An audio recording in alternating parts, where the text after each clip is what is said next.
Alex, you're built like you ate a tyre. Fuck! Oh my god!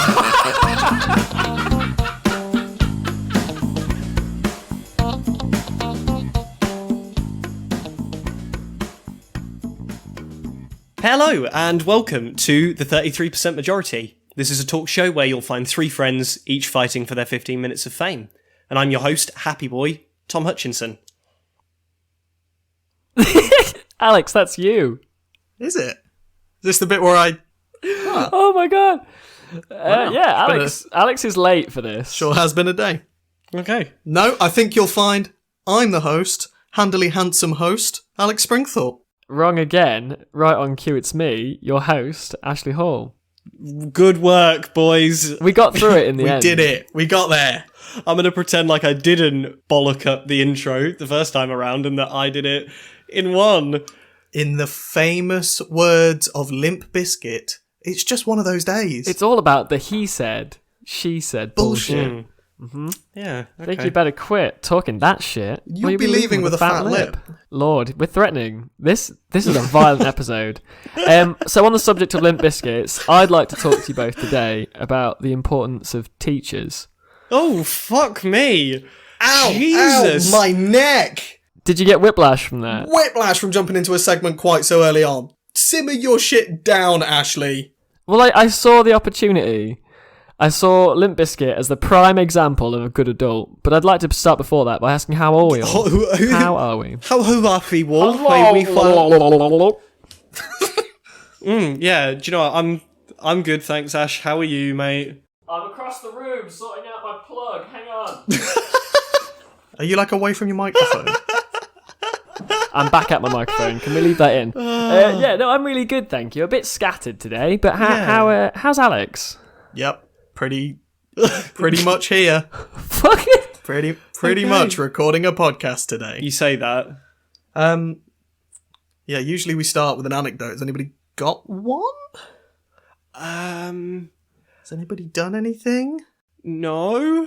I had a shouty shout at a man on the bus today, if that's a thing. Oh, yeah? What did you do wrong? Yeah.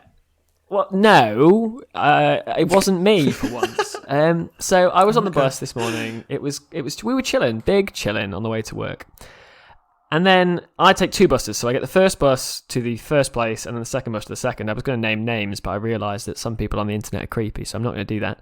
But yeah, essentially, I got the first bus, no problems. A guy 3 seats across from me is coughing, and I'm like, okay, man, that's fine. You know, you're wearing your mask, you're doing your best, you've got to get to work, maybe you smoke.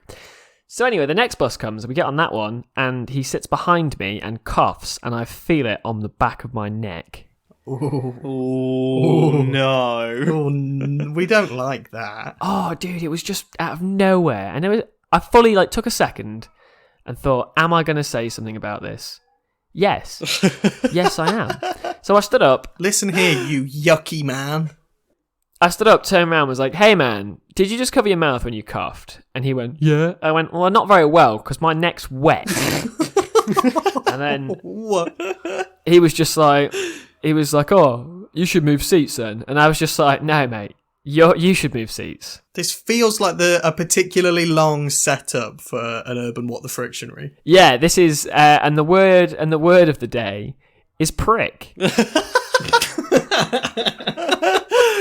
In Urban Dictionary, it's a picture of that man on the bus with his arm half over his face as he chokes up his breakfast onto the back of my fucking head. I was really mad about it, but I think I've calmed down now. On a related note, I actually went out for a few drinks back in Lincolnshire with my partner and her brother, which was nice to see him. And we went into one of the most repulsive establishments that there are in Lincolnshire, and I won't name the names. And anybody who knows the Bourne area of Lincolnshire will immediately know what establishment I'm talking about.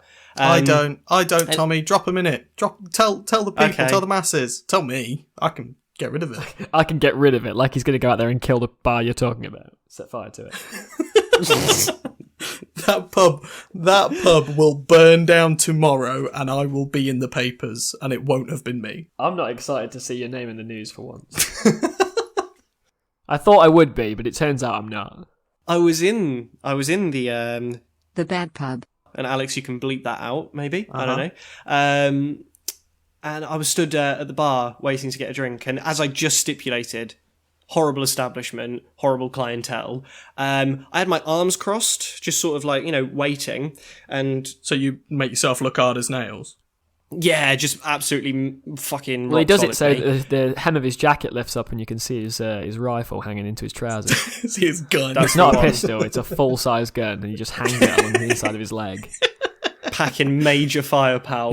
He has to walk like a pirate with like a wooden leg because he has to he can't bend his knee because the rifle barrel is right down that trouser leg. It's a flintlock from the fucking American Revolution. Blunderbuss.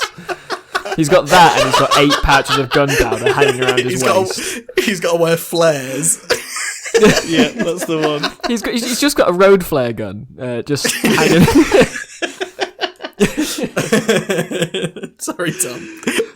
Okay. And anyway, the guy stood to my left. So my arms are crossed, and so my right hand is under my left arm, right? So like my arm's basically like in my armpit kind of thing. And somehow this guy manages to sneeze on my fucking hand. Oh, Like, even though my arms are crossed. that's not perfect. It's the opposite of good. It's a non-positive. Yeah. Well, both of you have done anecdotes now. So earlier this Alex sneezed on a guy on the bus. And what happened after was, so I did, and after that, Yeah, cool. Good. I don't know if your signal anyway. dropped out there, but if you actually recorded that bit, that's pretty impressive. If you were what like, did you think? It's a good story, Yeah, or it's not good. good story? Yeah. Good story. You say good words, Alex, man. I think the moral of that story is probably like get better signal. Grow up. Don't please. fucking air my moral. A classic dilemma. Ashley prank. Yep. He knows now, and he does it on porpoise. I do it whilst riding a dolphin. I do it on purpose. Oh, do a podcast then, Ashley. I'm ready now. I'm warmed up.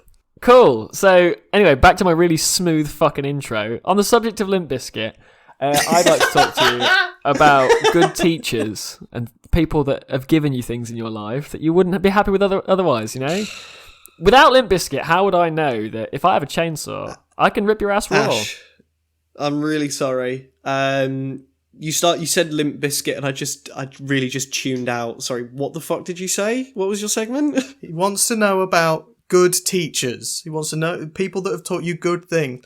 And Fred Durst taught me all about moving in, moving out, Hands up. and hands down, backing up, and then backing up some more. And he also taught you what you're going to do now. Well, I just kept rolling what? So that's what Fred Durst taught me. Thanks, Fred Durst. You're the Thanks, people's hero. Fred. So that's Good my segment. teachers. Thanks, Fred, basically. No, good teachers and what they can bring to childhood. So aside from, I don't mean like good as in they know the subject and they give you the information, like good as in efficient. I mean good as in every child, every person I've spoken to had one experience with a teacher or with an adult when they were young that was so wholesome or so good that they remember it. Like I remember mine so vividly, it was 10 years ago and I only thought about it the other day for the first time in a long time. I had an English teacher who knew that I really liked poetry, and after lesson, like I'd be in trouble, I'd get in shit, and she'd be like, Ashley, can you stay behind? I'd stay behind, she'd give me a light bollocking, and then she'd ask me about what I thought about the poetry of the day. She would do Because it I in- wouldn't... She would reel off your punishment in a great rolling soliloquy. She would sprinkle some iambic pentameter onto your detention slip. She will get iambic on our asses. Okay. No, but yeah, she took me aside after lessons, and instead of giving me like a full bollocking, she'd give me half a bollocking and then ask me what I thought about the lesson and ask me what I thought about the subject, because I wouldn't answer, like in class, I just wouldn't talk because I was nervous as a kid. And like that gave me the confidence to like, have an opinion. Yeah, with your example specifically, poetry is one of those, when you're in a classroom full of people, it is quite a vulnerable thing to discuss because poetry is emotive, so I can understand wanting to keep quiet. I, in school, had a big old loud mouth, though, so I'd have just said something about how it reminded me of testicles. Yeah. Which is why you're the better poet. I've just remembered Alex, of a teacher whose name we won't You can't say. steal my story, because I have a story about this exact same teacher. I know exactly who you're about to talk about. But it's our story. You can definitely use the teacher's name. Come on now. Credit where credit's due. My teacher was called Mrs. Maidstone, and she was the bomb. Okay. Okay, ours are not about. They're not to be as wholesome, I don't think. Oh, if he's going to get fired, probably don't. Yeah. Can you make up a cool name for him? Oh yeah, our good friend Clinton. No, I know, Alex. Mr. Enemy. That's his real name, you fool! Yes. That's a very inside joke. Deep I'm cut. glad Alex laughed. Deep Sorry, Ash. We'll explain off air. Yeah. Let's just take it in turns then, Alex, because it mostly relates to you, but I don't know how much of the story you wish to relay. So if you want to tell the first part and... Only my closest friends know about this story, and all the listeners of this podcast are my closest friends. So take it away, Tommy, as you recall it. Okay, so Alex was going through a tough time, and Alex, if you want to sort of elaborate there, feel free. No, Tom, Tom, can you tell my story? Hi, my name's Alex, and this is my story. Explicit details allowed? Not the incriminating ones, but like the juicy ones, the ones that make the story fun. Yeah.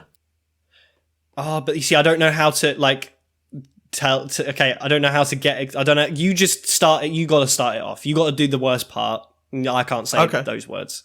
Okay, Tom's a coward. Once upon a time, I did a foster care, and it was far away and not good. Yeah, okay, that's a good way to put it. So, and I was there because of reasons. Mm. And those are all of the juicy details that I told Tommy to tell, but he was too frightened. I'd like to interject and say that because Alex has now told us that he was in foster care, I think less of him as a person. Don't we all?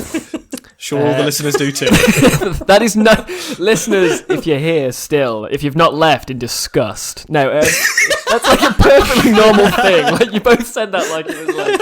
I thought you were about to say like Alex fucking ate somebody. No. Like the cause of the foster care was the part in which I wasn't sure whether or not I should say. Anyway, we'll move on from that. Alex was in foster care, having a pretty rough time of it. And I was, and hope I still am, his best friend. And yeah, sorry, Ash. Yeah, fuck so you, it's Ash. okay. I'm already killing myself. Anyway, Mr. Enemy, as we'll call him, pulled us into his office and basically gave Alex and I what we came to refer to as a little shit pass. We got little shit passes. And what that essentially meant was that all of the naughty things that we did when we were sort of 15, 16-year-olds, like smoking, because it was so fucking cool. Cigarettes. Yeah, and like not going to lessons because we were really cool. Doing skateboard stunts. Yeah, in the school. What's sad is you're saying being cool, ironically, but I still do all those things. Pretty fucking embarrassing on my part. Like you're like saying like, oh, because we thought we were cool. I'm here like, fuck. I knew I was wrong. Those teenagers at the skate park lied to me. Yeah, and anyway, we were basically told that anytime we were caught doing any of the naughty acts that we were known to partake in, we were just to tell that said teacher to bring us to Mr. Enemy, and all would be absolved. And it was the coolest few months of my schooling life, really. Don't get me wrong, it made the foster care easier because I didn't have to worry about my childlike emotional outbursts of rage and fury where I needed to storm off and go and do a cigarette and a cool skateboard stunt just to cool myself down. It made those things a lot easier. Mr. Enemy did teach me a very valuable lesson, and I'll tell my story as well. Like I knew exactly who you were about to talk about because I had my own story about Mr. Enemy. Around the same time, this teacher, he taught me something magical and he inspired me because what he did was he bought me a pack of 20 fags and gave me a tenner, which may have been grooming, but also was really helpful at the time. But what that taught me was, and it is a lesson that has gone on to enrich my life even to this day, it is not what you know. It is who you know. And I knew Mr. Enemy, and That he is- had my shit. That is fucking gospel. Yeah. Yeah. Very kind that's the man. fucking one. It applies to this day. Yeah, as soon as you leave school, isn't A-levels happening? Like, A-levels have happened now? People have got their A-levels results? Don't even fucking worry about it. Don't even fucking stress it. It's not worth the fucking energy. Do Honestly. not worry about it. Also, like, just fucking lie. No, don't do that. That was a joke. But no, like, fucking... Tom did really well in school. Tom's got so many grades. Me and Ashley, we don't. And look at the podcast we're all on together. See? Doesn't matter. Tom is just as low achieving as we are. Just think, no matter how well or how bad you do in any qualification, at the end of the day, you can always start a averagely successful podcast. Yeah, absolutely. Keep in mind, if you fuck up, if you don't do well, you'll end up in a podcast. But also, if you do too well, you might end up in a comedy podcast. We are 33% stakeholders in an internationally renowned audio show. And who else can say that, really? A lot of people. There's a lot of fucking podcasts. I was about to interject with, like, anybody that has a YouTube video on YouTube with more than 3 views. Yeah. Have we all uploaded videos to YouTube? Ash, have you ever uploaded to YouTube? No, absolutely not. Really? I'm not fucking cool. So 66.66% of us have done. Whoops. I'm on YouTube, but Who like, do you think of the three of us has got the most views on YouTube just from Alex. videos uploaded in the last 10 years? 10 minutes. I'm vlogging now. the last 10 minutes. Alex is live on YouTube. If you want to watch him shower later, you can. Wait, Alex, I was actually thinking, to be fair, about your YouTube channel today, and I came up with like a really good intro for you to use on your YouTube channel every single time. Oh, yeah. Are you ready? Uh-huh. Brainstorming this for ages, by the way. Yeah.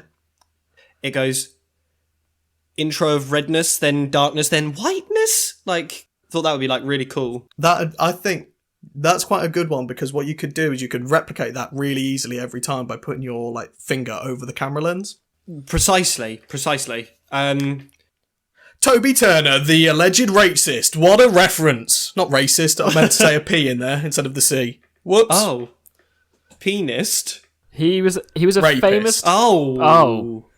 Well, I'm not going to make the joke I'm going to make anymore. Yeah, don't I do didn't that. know that was You took the alleged joke right at out all. of my mouth. Oh. Must have been when you were kissing me.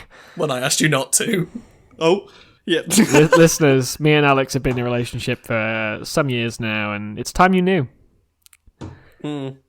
People don't take that seriously. Alex is so far above me league-wise. I don't think we would even have a one-night stand. I'm glad we're both dudes, and he's got a fiance and I've got a beautiful partner. Didn't say anything about my fiance there. I said fiance. I said your fiance Yours was beautiful. beautiful. Mine was just my fiance. Say something lovely about Beth now, or she'll cry. Beth is, by far and away, the coolest human being that you've ever introduced me to. Thank you. Thank you. Oh, thanks, Ash. Oh, shit! Dunking all over Tom today. Didn't mean that, Tom. You're beautiful and kind. But yeah, cool adults. I'm saving my own skin. I'm moving away. Cool adults. Ash, can I? No. You still haven't said anything nice about my partner, please. Nat has good knowledge of the offside rule She does. and is phenomenal. Agreed. Fully agreed. Mine's got the best. Personality. No, let's not get into this topic, shall we? I don't. Yeah, I was going to say I've got no fucking horse in that race. I don't want to get involved. Oh, no. We don't want to talk about this. Sir, you're putting your foot in a real fucking bear trap right there. You better step on back. God.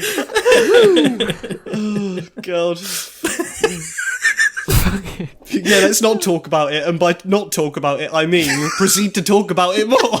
Let's go deeply into this subject and talk. No. On a serious note, cool adults. I've been thinking all day. When you're a kid, a year of your life is like, if you're 10, it's 1/10 of your life. So a Yes. day feels a lot longer, and that sense of time transposes directly onto what you think of people's behaviours towards you. Because if somebody sits you on the fucking naughty step for a day and you're 6 years old, That's a day of, not a full day, obviously, like 3 hours or whatever. And a dark look into my childhood there, but So let's math this. Let's math this out. There's sums we can do here. So 6 times 365. If you're a 6-year-old, you've been alive for 2,190 days. So if okay, this is where my numbers become not good. 1 day as a percent of 2,190 is, Tom, with your grades. No, actually. 1 out of 2,190. listeners, if you didn't do well in your exams, remember you won't be able to do this math either in like 5 years' time. I'm just saying, your school shit, you ain't going to remember it. 0.05%. If you sat a 6-year-old on the naughty step for a full day of their life, that would be 0.05% of your life. Absolutely, and then compare that to like a 25-year-old, a day of your life. Fuck me, more sums. Don't actually do the maths. Don't actually do the maths. People understand. Christ. 65. I'm sure you could just Google this, Alex, and somebody's probably figured it out for you. Good. Pretending to do maths on a podcast. It's come to this. It would feel like 5 times as long. Yes, precisely. Yeah. That's the way Imagine, to think about it. as an adult, if somebody said to you, "Hey, you're fucking annoying," and then, as an adult, you'd brush that off because you deal with that shit like all the time. But as a kid, if somebody says, "Hey, you're annoying," that shit sticks. But if you're a kind adult and you let a kid talk, if they say, "Hey, what's your favourite dinosaur?" and rather than going, "I haven't got time," you go, "Oh, it's a Stegosaurus. Why? What's yours?" Like, it takes nothing for us as adults and other people as adults to just be nice. Small things matter more to kids, don't they? Yeah, absolutely they do. It's an incredible thing. It's a superpower, I'm telling you. Just being friendly. Like, the idea that you can't be kind to other people. When I'm at the skate park quite often still, because I'm a sad adult. But like, if a kid comes down on a skateboard and can't skate and they're with a parent, I will walk up to the parent and be like, "Hey, your kid's struggling. I could skate. Can I go over and teach your kid some, how to actually be safe so he doesn't hurt himself?" I have to ask the parents' permission. It used to be, when I was like 15, I could just walk up to a 9-year-old and be like, "Hey man, you're not doing great. Here's what you need to do with your feet." Yeah. As an adult, I can't do that now. Younger. Yeah, but as an adult, I can't do it. Before I sadly sold it, whenever I rode my motorbike around and there was a child that would point and wave, you just give him a little rev. Just vroom vroom, "Hello child," and the glee and excitement and joy. Well, that does carry on into like the early 30s. If you see a man on the street and they point at your motorcycle, give them a rev. Yeah, I've done that before. They are overjoyed, but yeah, it doesn't take much to make a kid's day, does it? Not at all. No, and like what I tend to do is when I've got like loads and loads and loads and loads and loads of spare lollipops like in my pockets for no reason at all, and I pass by a kid. No, Tom, I just like to give. Nope. Okay, no. Nope.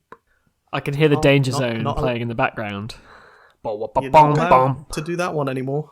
No scary undertones, because actually we're only saying you can't do it now because of diabetic kids. Oh, I see. Right. Okay.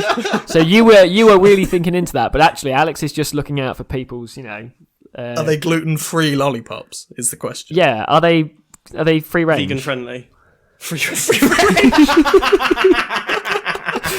Oh, I waited for that one so patiently to sink in there. I was like, wait for it. It's coming. Yep. You're actually. I like my lollipops meaty. I don't like that sentence very much at all. The coolest thing about being an adult for me, in like a major way, is getting to be that cool adult. Is getting to offer, like I have a house, I rent it for sure, but if I know somebody's not having a great time, I can be like, "Hey, do you need to come over? Do you want a safe space to be where I can just leave you in a room, you can hang out, watch TV, or, we can actually talk about things." Being able to offer a space or offer my time or even just offer a kind word, a compliment or a smile is one of the greatest things about being an adult. And I would argue it's the only thing really that salvages the experience for me, because it's not great. 0 out of 10 on TripAdvisor. So to paraphrase, you enjoy the fact that you get to be the adult that you wished you were surrounded by as a child. Be the adult you needed when you were a child. That's the breakup. That's the come down to it. That's just part of the human experience, though, isn't it?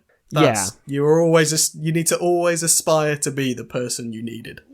And now, to just make sure we keep it as wholesome as humanly possible for the rest of the podcast, shall we try and guess the definition of smutty words from Urban Dictionary. Yeah, that sounds nice and Do you Christian. know what? That sounds perfect. Have you got any nice, like, jingly music that you can play for us, Tom? Yep, I'll play that funky fat beat right now. Listeners, this is a segment between segments called Urban What the Frick? Shineri. Oh, a lot of stank that time. That was a stanky one, Tom. Well done. The stankiest. In this segment, what we do is we take random Urban Dictionary entries and we try and guess the definition of them before revealing so. First one today, guys, is man stand. So it's like handstand, Okay. but instead of hands, it's man. Is it where Jeffrey Dahmer keeps his coats? Oh, okay, right. If I've got the right serial killer. Is he the guy that made belts out of skin? Because if he is, that was a really good joke. If he's not, that was a waste. Yeah, good work. I don't Murder, know, always actually, funny. but I like you, so good job. Aw, you Good guys. work, buddy. They specified the gender, which makes me think it's probably got something to do with the penis.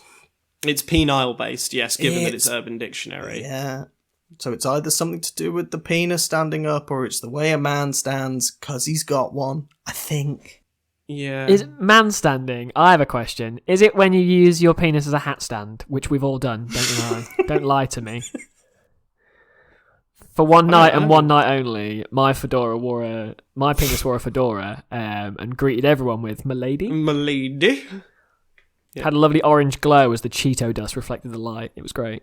Ooh. Your penis Yeah, always very wears a hat sexy. anyway, though, Ashley. Yes, I've not been circumcised. Thank you for that. Deforeskinned. No, you are not deforeskinned. You are Oh, just foreskinned. I was about to say reforeskinned. Reforeskin. Yeah, they took it off, but in my 20s I asked for it back. It's a snug fit now, but To be honest, I wonder whether you can. does being a rabbi pay well? No, but you can keep the tips. Oh, gross. Is it anything to do with that? Wow. No, probably No, not. it's not. Shall we find out? Have we made a guess? I think it's using your penis to hold something on, or it's holding your partner upside down whilst they choke on your penis. Oh, that's Okay, fucking lovely. gross. Yeah, it's probably fucking that. I'm angry about it, but it's probably that. I think it's, you know, that film Dodgeball or like something else. I think it's got Will Ferrell in it where they talk about doing like cock put. No. It's Tenacious D, and they talk about doing cock push-ups. And I'm wondering whether or not it's like a cock handstand. Like, you know, Yeah, name that implies. actually, I'm here for that. Okay, Alex, your guess? If it's not that, it's mine. Oh, it's Ashley's one where it was horrible and heinous, and I don't want to hear it with my ears. It's that one probably because it's Okay. on Urban Dictionary. Are we ready? Yes. Born slippery and ready. Oh dear, we went totally if the stop for the correct Urban Dictionary was like where my phone is, we were like, I don't know, probably 2 countries over. So the man stand is the act of a man standing outside of a shop while his girlfriend, wife, partner shops inside.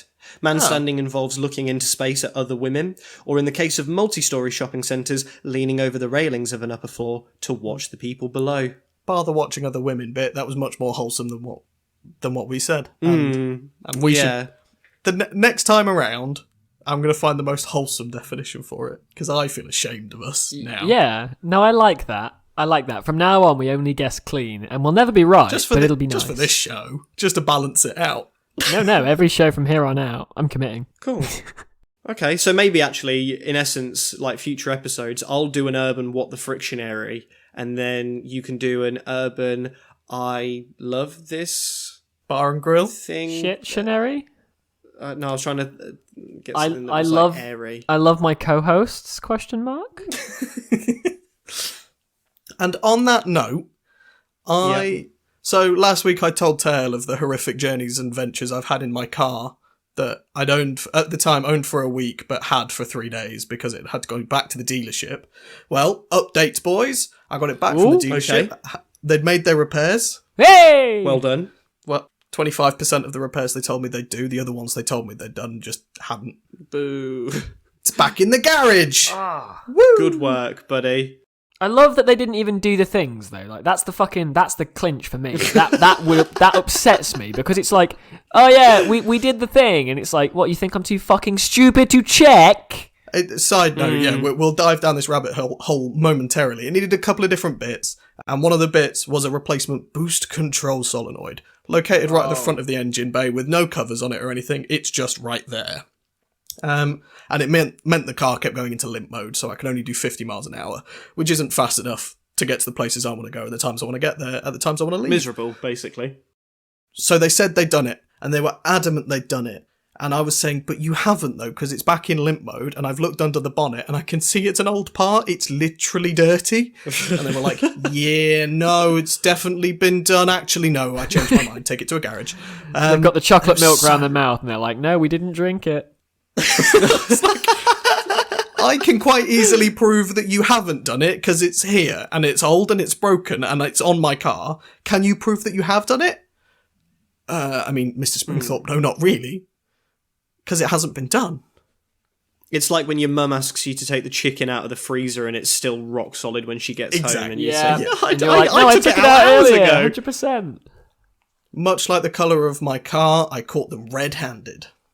Well, wow, good is that anything? comedy there. Yeah. But I realised I could have avoided all of these issues if I'd just read the reviews of the dealership, because they're not great. Are you going to read some? No, I didn't want to do a disservice to our listeners, so I thought it's probably about time we review each other so they know what they're getting in for. So that you know, don't expect one thing and get another thing. We need to be open and honest and review each other. Okay. That was a good segue into that, by the way. Like, I just want to congratulate you on finding the route to that segment. Well done. Thank you very much. It's nonsense. Welcome to nonsense time. Who of the three of us is the best value for money? Oh, probably me. I'm the cheapest. I think Ash. Yeah, I think Ash has got the lowest running costs. Ash is the handiest as well, yeah. I'm low maintenance as fuck, mate. If you put me in a room with a mattress, I'm happy. I think Tommy spent too much time in the big city. He's now got expensive tastes for fancy wines. I am a city slicker now, yes. He's all wines and cheeses, is our Tommy. Yeah. And I don't know what it is about me, because there's no reason for me to be posh, but I kind of am.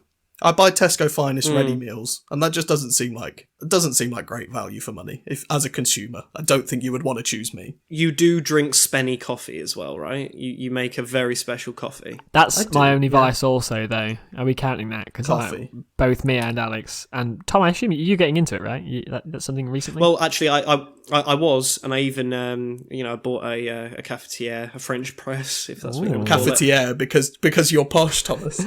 Cafetiere, if you will, and I shall. And I will.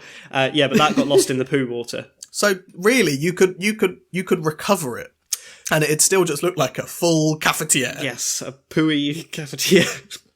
But that is a good segue into the next segment of our review, which is fuel economy, because mine's poor. Mine is the best. Mine is awful, because what I do is I see a thing and I go, yes, that's probably edible, and then I prove it. I have had 2 cans of fizzy drink for food today. Oh, okay, right. Maybe actually I'm low fuel economy. I don't need to eat. Like, I'm fine. No, that's high fuel economy. You're very good on fuel by the sounds of things, Ashley. Maybe I'm in the middle then. Yeah. You want to put low fuel in me. Don't put anything in me too fizzy or too. Don't put any alcohol in me either. I'm not. I don't work well on that. Well, that's like the equivalent of putting diesel in a petrol. Yeah, literally. Feed me with greenery. Not that kind. I've got the metabolism of like some ethereal elder god to the point where you can ply me full of anything and everything, and I won't gain an inch on my waistline. So if you need to get rid of food, but how long until you're hungry again? Because by the sounds of things, Ashley, you can give him a single peanut and he'll make it last a week, whereas you give me 6 tons of peanuts and that's it. In 15 minutes, I've just eaten 6 tons of peanuts. Delicious, thank you. What time's dinner? Where do you fall in that sliding scale? Feast or famine, Tom? And no in between. I don't know. I never eat breakfast. I only eat lunch and dinner. I'm for the most part actually really I make my way through a day until tea time, just fueled by caffeine and nicotine, really. So you run a lot better than I do, though. Like I have to have like other thing. I have other additives. Like I have nicotine, caffeine, and then other additives. Okay, so Tom is a highly engineered, probably German petrol engine. Very efficient. Lots of things working very quickly together. Whereas Ashley, you are an old Russian diesel engine. You will go forever, but you'll sound like a bag of spanners doing it. Yeah! I think you're on par. And Alex, you would be middle ground. I think, Alex, you'd be a Volvo if you were a car. I'm a Volvo, but I've got a hole in the side of the engine, so anything you put in falls out immediately and I'm ready for more. And it just rips off the fumes.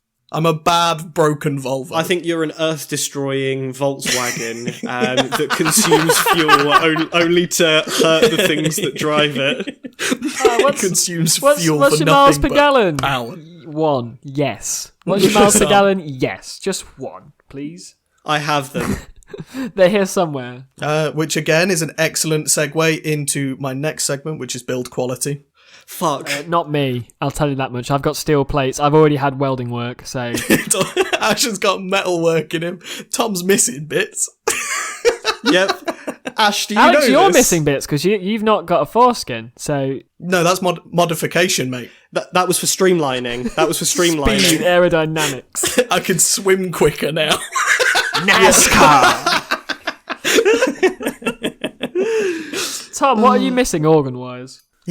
Tom's like, if you bought a chicken tikka masala and it came and the box was half empty, that's what Tom is. Tom, are you missing organs? No, he's just missing a breast.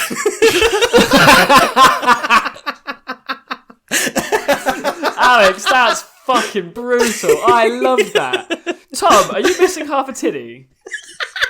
No, I'm not missing... No, you misunderstood. I'm not missing half a tit. I'm missing... Oh, you're missing half your tits. No. I'm missing one of them. Yeah, half of them. You're supposed to have two. half. You've only got one. Okay, You're missing half of them. Alright. What? One less of two? Yeah, so... Tommy's chest is a 50% majority. That's the one. Yep, it's going to start its own podcast soon.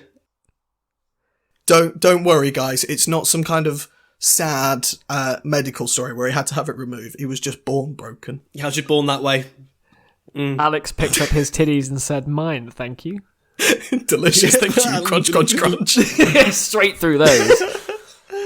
I think build quality wise, I've probably got the best. Don't get me wrong, like my knees hurt all the time, all of my bones crunch and crack.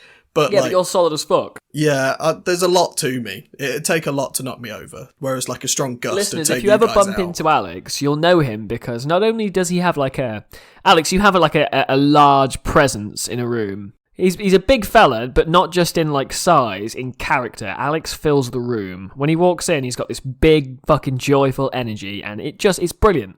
Tom has the same thing, where either one of you could walk into a party and the atmosphere would change based on you being there. You're both... Oh, bless your heart. Honestly, Alex is actually. a presence in any room he is in, and Tom is the same. That's the loveliest thing you've ever said, Ashley. I don't have a segment about wholesomeness, but you get some stars for that. Time for a compliment for you, Ashley. I think that you are one of the most caring people that I've ever met. Aww. You are very, very selfless, and you tend to give more mental energy to thinking about others than you do yourself, to a fault. And I think that that's your best quality. I'm low efficiency. It's all great. Thank you so hang much. on. Tom, are you just trying to earn some extra stars? Hang on. Are you trying to earn extra stars on the review? You little con artist. Tom's got the sticker peeler next to my board. You sneaky boy. Just being nice for wholesome points. Can't play the game like that, Thomas. Alex, you're built like you ate a tyre. Fuck! Oh my god! Jesus Christ! Tom, you can't just say that to people! Oh my god! I had to rebank my mic because I was scared I was going to rupture somebody's fucking eardrums. That was evil. Oh. You ass. Tom, that was immaculate. I'm not even mad. Oh, you're so horrid. Brilliant. Just the speed of it. Like, just... Felt like you eat a tyre.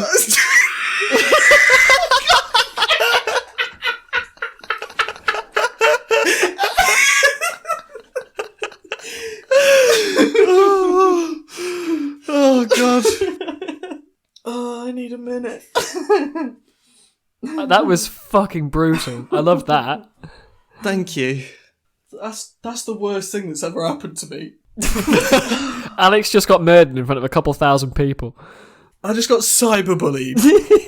Yeah, I just wanted to bring it back from the wholesomeness. I'm so sorry. I might have gone too far outfield. You did it, bud. Well done. No, you really brought us back down to earth with that one. Yeah, sorry about that. Oh, it fucking hurts. Existing hurts right now. Have you guys ever seen Anyone be murdered as hard as that? No. that film District 9? Oh, yes, I have. Yeah, fucking prawns. Yeah, so I'm built like a prawn, like from that film. That's fairly accurate. Yep. Alex, of course, hasn't seen the film, so the burn sits behind. I look like Sid the Sloth if you hit him from behind with a shovel. Like, all of his features got pushed forward. I look like the Michelin Man's shit cousin. Yes, you do. I look like the Michelin Man after a puncture. It's pretty embarrassing. Google quick. For fuck's sake.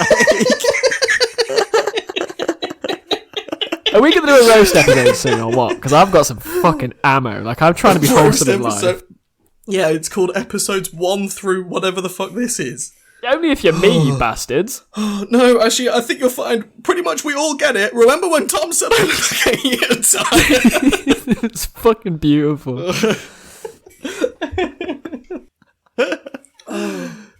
Sorry, Alex. I need a minute, honestly. Yeah. You've ruined me, Tom. If it makes you feel better, just Google District 9 prawn, like the fish prawn.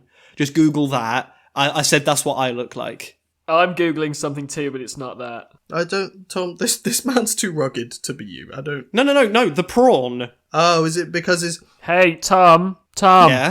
Yeah. Prawns aren't fish, they're crustaceans. Okay. Get roasted, Tommy!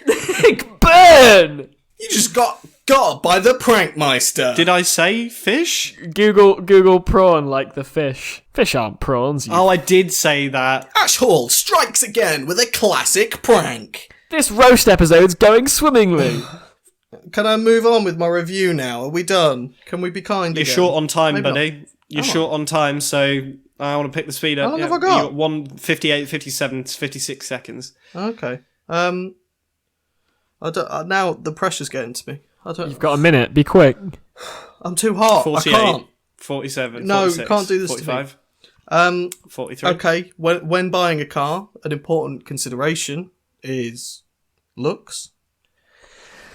I'll just bow out now, kids. I look like a French paedophile. Okay. Ash looks like the "Have you seen this man?" He does, yes. Ash, you look like police sketch. Ash, you look like a cryptic, low-quality picture on the West Midlands Police Facebook page. I can't believe that just happened. So it's between me and Tom. Yeah, obviously. I'm also going to bow out because I think I look like... my hair looks like Lego hair. That's fair. And That's a very fair observation. Tom, you do look like what would happen if Lego made the Milky Bar Kid.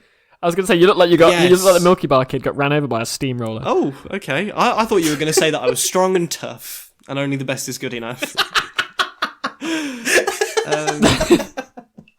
So, ladies and gentlemen, your most handsome host, by default, Alex Springfield. Yeah. The other two, disqualified. I've got a beard, which just gives me a +2 to deception. Yeah, it's very true. If you shaved your beard, you'd look like Sloth from the Goonies. And a -3 to hygiene. There's all sorts in it. All sorts of special I treats. have a later. mustache. Does that count? Oh, A mustache is gross and germy. yes. Well, but not just the...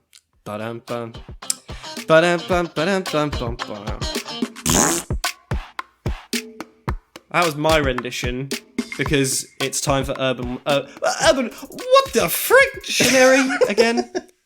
I need a moment to just reset.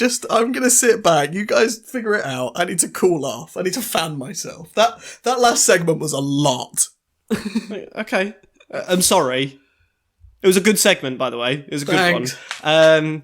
The urban, what the frictionary entry for this in-between segment is shexting. So that's texting, but instead of a T, it's an S and then a H. Shexting. Oh, I'm back. Describing your shit whilst messaging No, someone. Ash, it's got to be wholesome now. It's got to be nice, we said. Shexting. Complimenting somebody so much they orgasm. Oh, okay. Which is easily done for me, by the way. That's like a whole thing for me. So DM me compliments. Isn't shexting? It sounds like what you would find a shexting shotgun in like a farmer's gun locker. Definitely, it's a manufacturer of something. The Shexting and Co. Shexting and Son. Okay, well, my thought is that the S and the H stand for sweet, wholesome, and then texting. Sweet, wholesome texting. Shexting. Wholesome with a H. Yes, that's exactly, because that's how it's spelled. That's somehow worse. Because now it makes it sound like it's full of holes. Heartfelt. It's sweet, No, heartfelt. it's wholesome. No, it's wholesome. It's got to be no, wholesome. it's wholesome, Tom. We've committed. It's got to be wholesome. I really fucking goofed that one. Hey, out of the three of us, who got an A in English language? Me, but that's only because of Mr. Enemy. I had to give him some secret handshakes under the desk, but... Alex didn't even do the exam. That guy just turned up and was like, hey, listen, he's really good at English. He's so good. Okay, should we have the answer? Yeah, please. Okay, so Sweet, shexting wholesome is... texting. You won't believe it. It's sweet, wholesome texting. It's texting your friends, loved ones, or even your annoying co-workers whilst you are taking a dump on the porcelain throne. Shitting plus texting equals shexting. So it was a shit text, but not shit as in the content, but you were doing it while shitting. I knew it! I prefer yours. Me too, actually. Anyway, I'm a host now. Sorry, Alex. Feel like I've been... Weird energy. Welcome to your host, fucker. And welcome to the weird energy we've created. Welcome to the Thunderdome, motherfuckers! Okay. I feel like I'm just a bit of a downer now. Do we need to reset? How do we reset the energy? No. Hang on. Before you dive in, let's get back up to 100. Let's just take a minute. I know. Let's just say some funny words quickly, okay? Okay. Butt bag. Turnip. Boob holes. Wombat. Oh. Cream soda penis. Sody pop. Geranium. Anus. Long wheelbase Mercedes Sprinter. 1978 Honda CG125. DMC DeLorean 1, but with a ball sack on the back of it. Truck nuts on a DeLorean. An army of Furbies that won't stop muttering the Lord's Prayer.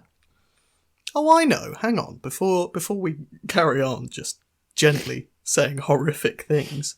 I had a thought. It's not a segment. It's just something that I thought we could maybe give a go. Because we've had our first sponsor. Oh! Who's that? It's just a small Etsy page called Hall and Ivy. Oh yeah, shit!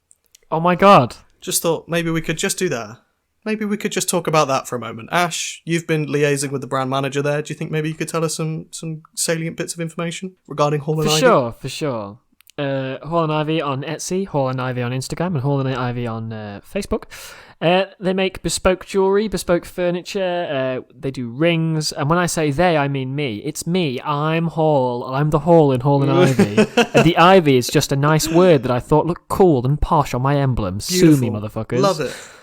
Yeah, have a look at my Etsy, guys. I make cool shit. I don't want to suck my own dick too hard or break an arm jerking myself off, but I've gotten relatively good at woodwork and steelwork in a very short period of time, and I'd like it if you just looked. Just poke your face at it. You guys should know from listening to this podcast, we're not always kind to each other. We do we do say horrid things from time to time. I'm not going to just blow smoke up Ash's arse. If he made some shit stuff, I'd tell him. But no, guys, he does make some cool stuff. Please check it out. Just have a look, just because it's nice to look at. It's fun. It's and if really you want to lovely. buy some of it, do that if you fancy. But definitely just go have a look, because it's cool. And also, he makes cool stuff out of things. The great thing about Ashley as well is that he's also very much able to do like custom jobs, and so if you want him to make something bespoke, 100%. I'm pretty certain he'll be able to do that. Yeah. And so He will. yeah. He can do it. Ashley can make whatever he'll you just do the need. thing. Nuclear reactors, he can do If them. I make you a new kidney for your dying cat, I've got it. Just fucking DM me. That's not true. If it's made of wood or steel or copper or brass, I'm your man. But organs wise, I think Alex is probably the guy to go to. I can sort you some shit. I know a guy who knows a guy. Cool. Is that the energy reset? Have we done it? Are we feeling? Are we back in the room? Feeling good. Back in the podcast Feeling recording good. studio? Very quickly, I just want to say thank you for that, because that was really wholesome. You sweet boys. Oh, Get fucked, you silly dick. Take it away, Tom. you sloth cunt. So basically, Tom. You savage today. Back in the room. It's all you, right. baby boy. back in the room. Okay, basically, what I wanted to do my segment on today was a couple of my friends, Alex, you included, have recently gotten or been for new jobs, gone to interviews and been to new jobs.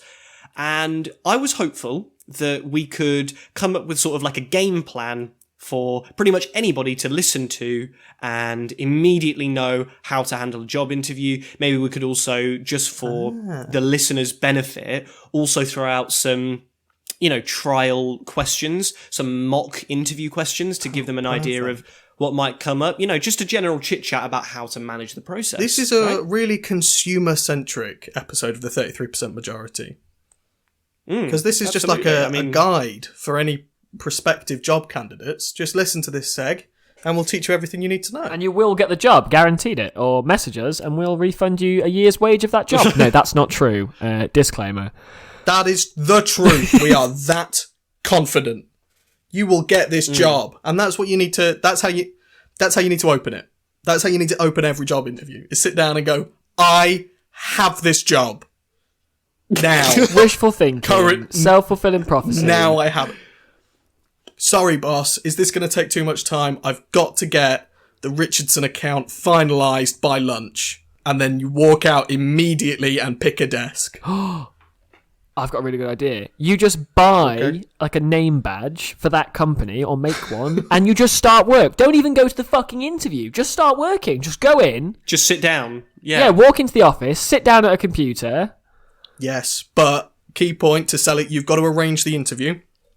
Yes. And you've got to book a time, and then at the same time, you've got to, sneak in with your name badge, sit down, and then when your boss goes, hey, hang on, Rebecca, what are you doing here? You never showed up to my interview. And you go, boss, are you feeling all right? Can we have some water over here? I don't think Jeremy Bossman is feeling too well right now.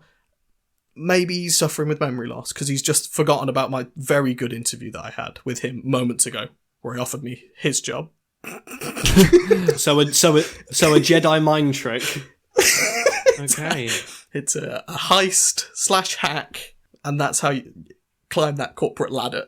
I think what you should do is walk into the interview room, refuse outright to sit down immediately. Yeah. Take a seat. No, thank you. I'd rather stand. No, not even that. Just no. No, Graham. Yes, you stand up. Now we're all on the same level. You stand up, then you pick up their chair and you stack it on top of yours, and then you sit on that. Alex, no, I was drinking. This interview's on my terms. Jeremy, why do you think I'm good for this job? No, you bring in a booster seat just so you can be a little taller than him. You just put it down in the chair really slowly and eye contact, the whole shebang. You buckle in and you go, safety is my number one priority. Got a crash helmet on. Before they even have a chance to begin their sort of pre-introductory spiel, they even have a chance to introduce themselves, whack out a notepad really, really loud, like make it so that like they're blown away by the fact that you're being so ballsy, and then say, right, your name is, and then write that down, whatever they say. No. And then you look at the other person. What's your name? Okay. And why do you think that I should join your company? Oh, I'd love that. But a key point to that is if a standard notebook is like A5 size and a big notepad's A4, you need to pull out an A1 size notepad. It needs to be bigger than the desk. You need to like be able to push it towards them and go, oh, sorry, do you mind just... And then they've got to have it a little bit on their lap. They've got to move back. Then you take notes. Yes. They've got to help you hold it open. Yeah, can we in fact, can we rearrange this for next week? I'll get the projector. I think a good intro is as important as a good outro, and I think when you end it, no matter how it goes, you spit into your hand before the handshake. Yes. You're like, wonderful. But, you know, COVID and everything, you're going to be wearing a mask, so you've got to spit, you've got to hold your hand up in front of your mouth. Just fucking look him in the eye and just spit into your mask. You've got to hog a loogie into your mask with gusto. And then go, oop. Just oop. Whoa. No. You take your mask off, but you miss your hand on purpose and get their shoe. You take your mask off and you still spit into your mask. You just hold your mask in your hand. Same hand that you took the mask off with, you just go and then shake the hand with the mask on. So it's not your saliva. It's not your saliva's not hitting you. It's straight to their hand. It's a deal. And then as you're leaving, what you do is you scoot out on your Razor scooter. By the way, also very important thing, you've got to take your Razor scooter as the interview. Yeah, and then you do with it, you've failed. And then you do a jump on it, but not the kind of jump where the wheels leave the ground, just the bit where you jump and the scooter stays on the floor. You get air, but the scooter doesn't. You've got to do that. You've got to do a tail whip on arrival. And don't hit your ankles. And as you're leaving and scooting through the office, you just look back over your shoulder and go, you'll hear from us. Have your people talk to my people. You point. You're one-handed scooting. You look back. You point. I'll see you on Monday. I'll see you motherfuckers Monday, baby.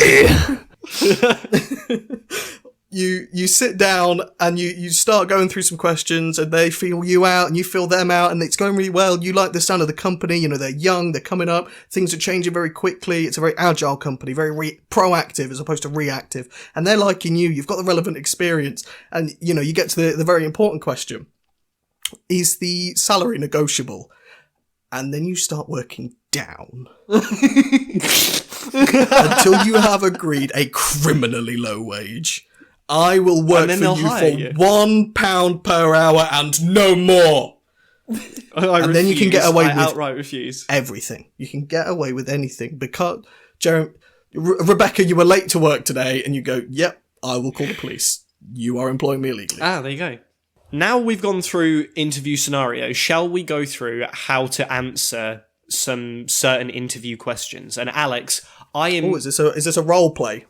Well, I immediately have one in mind, and I know what your answer would be. And so, if the question were, Mr. Springthorpe, could you please describe to us your greatest weakness? You would say, nothing, because I'm capable of eating nuclear reactors, right? Well, first of all, I would have asked if I'm allowed to vape in here. You forgot that. Okay. Can I vape in here? And then when they say no, do it anyway. Yeah, just carry on. Just put the big vape on the desk and just kind of go, fine, and then just pull out a very little secret sneak. No, just turn the ohms down. Turn the ohms down so that you're ripping tiny little clouds. Little wispy clouds. Little perfectly formed nimbus clouds. Hi, Alex. Very good luck on your interview. And then he dissipates Alex, into the room. Alex, I'm sorry, but did a sentient cloud just come out of your vape pen? How? I am dedicated to results, to getting results, I'm a team results, player. having results. And what I wanted there was a sentient cloud to come out of my vape rig, and so it happened. And if you would like me to elevate this company from here, and you can't see because it's an audio podcast, but my hand is very low right now, all the way up to here. And now you still can't see it because it's an audio podcast, but it's still just a little bit higher. It's like a quarter of an inch higher than it was initially. Then I can do that for you. I can elevate your company from all the way down here to here. It's Okay, it's an so inch. just looking at your CV, it says here that you are and I'm speaking verbatim here, invincible. Nothing can stop me. Prove it. All of the targets you set me a target. Just give me a task now, and I will complete it. Nothing can stop me. Do a flip. And then I do a flip. This is fucking. This is audio. Then No, Tom, you gotta keep going because the interviewer there has just do a flip, and then I've done one. And he's very impressed, and now he's ready to test out the abilities. Just how far this can go. Okay. Why? Hey, sorry. What? Sorry to interrupt. What was your name again? My name, Mr. My name is Mr. View. My first name is Inter. Can I call you Inter? Inter, why don't you ask me to do something that affects you? Why don't you ask me to make you do a backflip? Throws him out of a window. Can you? And that's it. It's fallen for my trap, and now I'm the boss. Okay, cool. Right. Okay, you're the interviewer now. Do you guys have any Tom, other examples? Tom, just add on like a minute or two for your segment, just because we'll probably have to cut all of that out because it's probably just nonsense. Yeah, just audio nightmare. Yeah. Do you guys have any other examples of questions to help the listeners out? I always like the what's your availability, because the correct answer is just all of it. But I would like to if I could do anything and I still get the job, I would be like, hey, I'm only available every third Wednesday, but only if it's a full 5 moon. minutes. I'm available for 16 minutes and 37 seconds. But on the 17th minute, if I'm not out of that building, I will implode. With the force of 1,000 Newton stars. I like where this is going. Okay. But that implies that the interview's gone well up to that point and they want to arrange a second stage interview. Yeah, of course. I've never had an interview and not got the job. A lot of interviews are, can you tell me about a time when? And I think we need to... we need to come up with, when asked, you need to be able to answer, can you tell me about a time when you've supported a colleague during a difficult time? And then, easiest one, you guys can use this anecdote, spin it whatever which way you want for, your own personal life. Maybe just helping a colleague, get a cum off in the toilet right quick. Yeah. I don't waste company time. It takes me 37 seconds to come. I'll come quicker than any of your current employees can shit. In the time it takes you to dumpy, I will have dumped my load all over that seat. You can't talk about coming in it unless it's for a company. Oh, company. That was a no. Very good, Alex. Very nice. Thank Is you. it? Was it either of those things? Because I don't think so. Shut up. Yeah. Fucking just shut up. No comment afterwards. Just shut up. Ultimate comedy. It's the strat. Shut up. Okay. I love that the most. Boy. That's the joke I'm here for. I'm getting very tired of this. Oh, okay. I meant Tyres in Yeah, I took your bad thing and I spun it. Careful. As we grow the podcast exponentially, we are going to need to hire a fourth person just for, just as an intern. What qualities are we going to be interested in a... How fast can they come? Fourth member of the 33% majority conglomerate? No, actually, it can't be about cum. Why? But thing is that, so just obviously to stipulate... To stimulate? Sort of live on air. No, stipulate that... They are only able to be the remaining 1% of the podcast pie, right? That's how much input you're going to have creatively. Don't get excited. Yeah, they get to be the 1% minority. Yes, absolutely. Yes? In the contract, that is stipulated. But what questions are we... Because it's going to be the three of us interviewing, because we are equal partners, interviewing one 17-year-old apprentice. What is going to be really important for us to know about them? Are they going to... They've got to be funny. Oh, we're actually being serious. I was going to say a just smaller cock than mine. It's can't be bigger. So a girl then?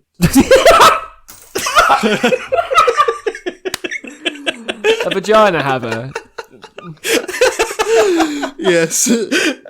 Someone with no cock. That's the only way.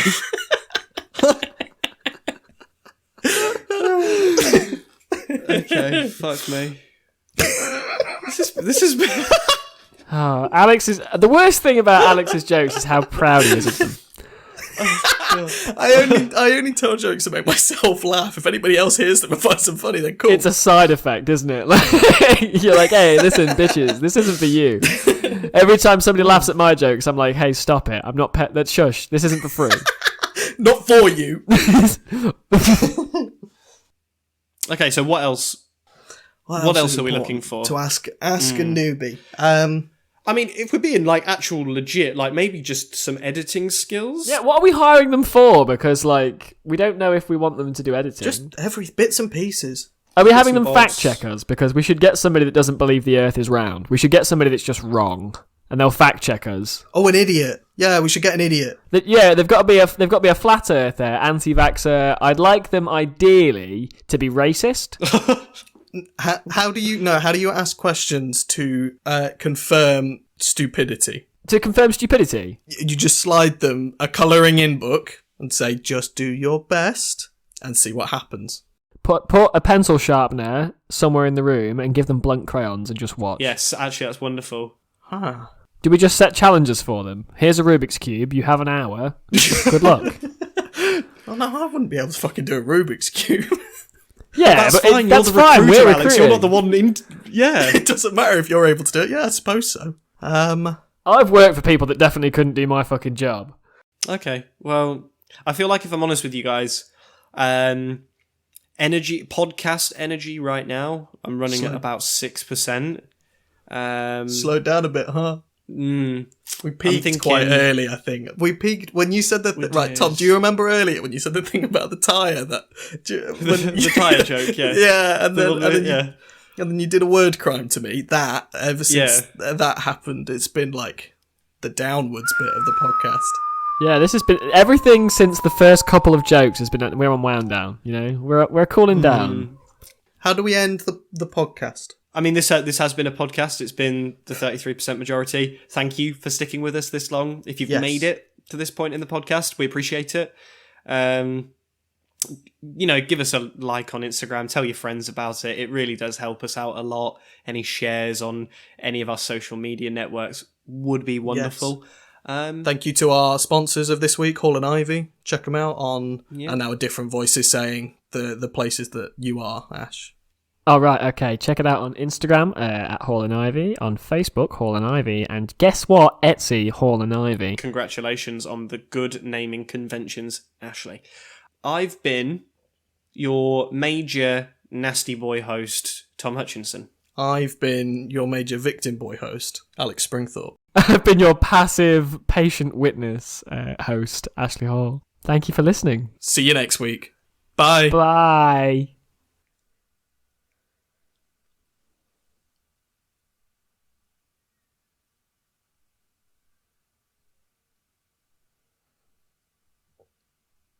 Bye. It gets me every fucking time.